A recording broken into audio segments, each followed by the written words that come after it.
Dans une organisation humaine à vocation professionnelle, il est nécessaire de cultiver deux ingrédients. La technicité, c'est-à-dire les connaissances et compétences nécessaires pour faire le job, et la compatibilité, la capacité des humains à travailler ensemble.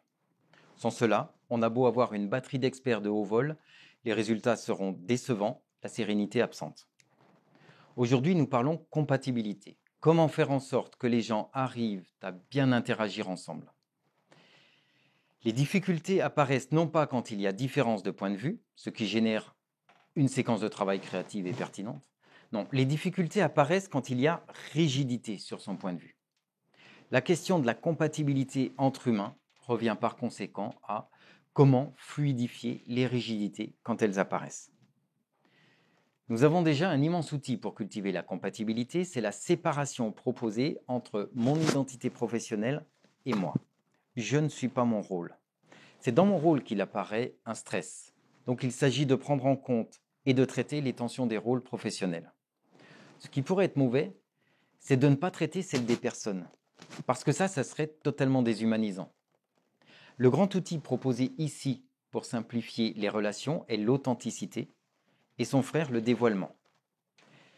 L'authenticité, c'est de moi à moi. Comment je suis en présence à ce qu'il se passe en moi. Comment je fais l'effort de comprendre ce qui m'arrive, de me connaître. Comment je construis de la conscience sur ce que je perçois. Le dévoilement, la transparence, c'est se donner à voir à mon interlocuteur ce que je vis en vérité. C'est de moi vers l'autre ou de l'autre vers moi quand je l'entends me parler de lui. Arriver à se dire sans retenue, c'est déjà difficile. Mais arriver à comprendre ce que l'on vit intérieurement quand on est sous stress, appréhender la source de ce qui nous met en mouvement, c'est carrément difficile. Alors comment fonctionne-t-on en tant qu'humain? Je me base ici sur les travaux d'un monsieur qui s'appelait William Schultz, qui travaillait sur comment cultiver la compatibilité entre humains. En pratique, peut-être avez-vous déjà vécu cette expérience, face à une situation difficile, parfois nous réagissons super bien. Devant quelque chose de difficile à faire, nous sentons que nous sommes la bonne personne, nous sommes galvanisés, nous sentons qu'on va y arriver, on est plutôt fluide. Il y a un problème? Ok, on va voir comment on s'arrange, on va faire autre chose. C'est une certaine sérénité. Et puis d'autres fois, à peu près dans la même situation, nous sommes complètement vrillés, complètement sous stress. Nous nous comportons avec rigidité, et plus les choses deviennent difficiles, plus notre comportement est rigide, ce qui ne résout pas toujours la situation.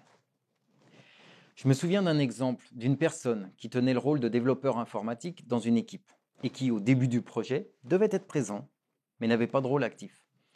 Et c'était devenu insupportable pour lui. Alors il avait des problèmes qui n'en étaient pas, il les apportait. Le processus éliminait les tensions très facilement. De quel rôle tu parles? Ben, niani, ok, bon, fini. N'empêche que lui, à l'intérieur, c'était juste insupportable. Et à un moment donné, il a pu le dire. Il a pu se dire complètement en expliquant qu'il avait l'impression d'être transparent, de compter pour du beurre, qu'il ne comprenait pas ce qu'il faisait là. Bref, qu'il y avait un truc qui n'allait pas du tout. Le groupe a pu se mettre en mouvement, trouver des solutions à partir de leurs besoins de sa présence, et voilà, ça fonctionnait. La solution a été qu'il ait pu dire ce qu'il vivait. Pour arriver à se dire, il y a tout un chemin. C'est déjà presque la solution d'arriver à se dire. Pour arriver à se dire, il faut déjà être présent au fait qu'il se passe quelque chose à l'intérieur de soi. Parce que souvent, nous avons envie de nous convaincre que non, non, mais il n'y a pas de problème, je suis au-dessus de ça. Ou bien c'est les autres, et on n'aborde pas frontalement, ok, il y a quelque chose qui se passe en moi. La deuxième chose, c'est d'accepter qu'il y a quelque chose qui se passe en moi, et ce n'est pas les autres ou la situation qui devrait être différent de ce qu'ils sont. Ils sont comme ils sont, et moi, j'ai quelque chose à faire, une demande, une décision à prendre. Ce qu'il se passe en moi m'appartient. C'est mon choix, c'est ma responsabilité, c'est même ma souveraineté. Je suis souverain de mes émotions. Mes émotions, elles passent par moi. Elles n'appartiennent qu'à moi. Et quelqu'un d'autre qui vivrait exactement la même situation n'aurait pas les mêmes. Une fois que j'ai assumé qu'il se passe quelque chose en moi et que cela m'appartient, j'ai besoin de comprendre de quoi il s'agit. Quand je suis dans une attitude rigide et que j'ai la chance de m'en rendre compte, en général, mon estime de moi est complètement dégradée. Il y a quelque chose qui se passe à l'intérieur qui ne va pas du tout.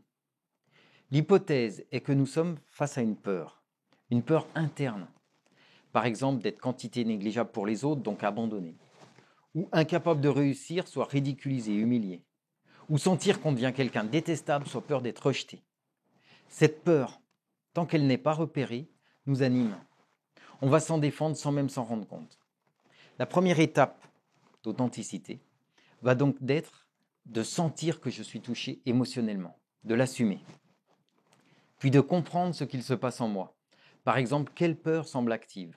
Enfin, de décider en souveraineté de ce que je vais dévoiler à mon ou à mes collègues.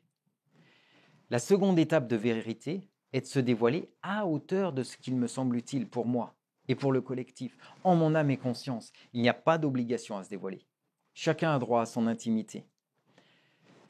Un climat de confiance est nécessaire. Il n'est pas possible avec tout le monde. Mais n'attendez pas que les conditions soient réunies à 200%, car c'est précisément le fait de se dire en vérité qui génère de la confiance. C'est circulaire. Si vous vous remémorez les meilleures équipes dans lesquelles vous avez travaillé, celles qui étaient hyper efficaces, où vous vous êtes senti bien, il est probable qu'il régnait un haut niveau de confiance, que les choses pouvaient se dire sans insécuriser grandement ni les personnes ni le collectif. C'est pourquoi nous considérons que la vérité composée de l'authenticité et du dévoilement est l'outil de simplification des relations professionnelles par excellence.